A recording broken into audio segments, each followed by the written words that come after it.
ఆంధ్రప్రదేశ్ కి ముఖ్యమంత్రిగా తర్వాత ఎవరిని చూడాలనుకుంటారు? పవన్ కళ్యాణ్. పవన్ కళ్యాణ్ గారా? ఆయన ముఖ్యమంత్రి కాదు కదా? ఇప్పుడు డిప్యూటీ సీఎం కదండి ఇప్పుడు. ఓకే.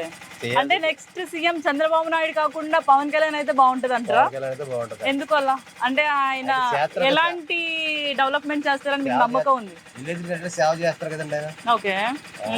ఆయన నెక్స్ట్ సీఎం ఆయన అండి. ఓకే. అంటే యాక్చువల్లీ చాలా మంది కూటమి ప్రభుత్వం ఎల్ఎన్టీలో ఒక 5,300 ఇళ్ళు ఉన్నాయండి. అందులో ఒక శాతం మట్టికి డిప్యూటీ సీఎం ఆయనకే వేస్తారండి ఓట్లు. ఓకే. ఓకే. ఇది కూటమి ప్రభుత్వంలా వెళ్తే బాగుంటది, ముగ్గురు ఒక కూటమిలా వెళ్తే బాగుంటది అంటారు కదా.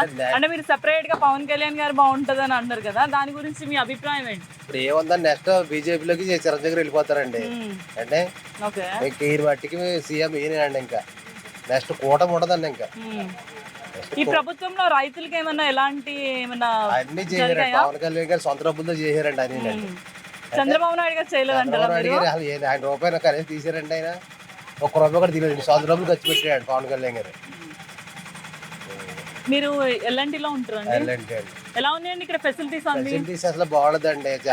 జగన్ గారు ఇవి పట్టుకున్నారు, ఇప్పుడేమో ఇవి చేస్తున్నారు. ఇప్పుడు అయితే కొద్దిగా క్లియర్ అవుతుందండి. కొద్దిగా వాటర్ ప్రాబ్లం, ఈ ప్రాబ్లమ్స్ తప్ప గ్యారంటీ సూపర్ అండి. ఓకే. ఇప్పుడు పవన్ కళ్యాణ్ సీఎం అయితే మీరు ఎలాంటి డెవలప్మెంట్ కోరుకుంటున్నారు?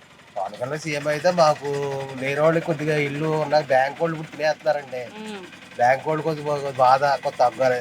అదొకటి పోలీస్ డిపార్ట్మెంట్ కొద్దిగా స్పీడ్ కూడా ఉండండి. ఇక్కడ చాలా అరాచకాలు జరుగుతున్నాయి. ఇక్కడ ఎల్ఐటీలో అండి. ఎలాంటి అరాచకాలు అండి? అరాచకాలు అంటే గంజా అంటున్నారు, స్మగ్లింగ్ అంటున్నారు, దొంగతనం అంటున్నారు. పోలీసు యాక్షన్ తీసుకుంటారు. తీసుకుంటారండి. కొత్త ఎస్ఐ గారు వచ్చారండి, బాగా చూసుకుంటారండి. అంత ముందు ఎస్ఐ గారు బాగా చేస్తున్నారు.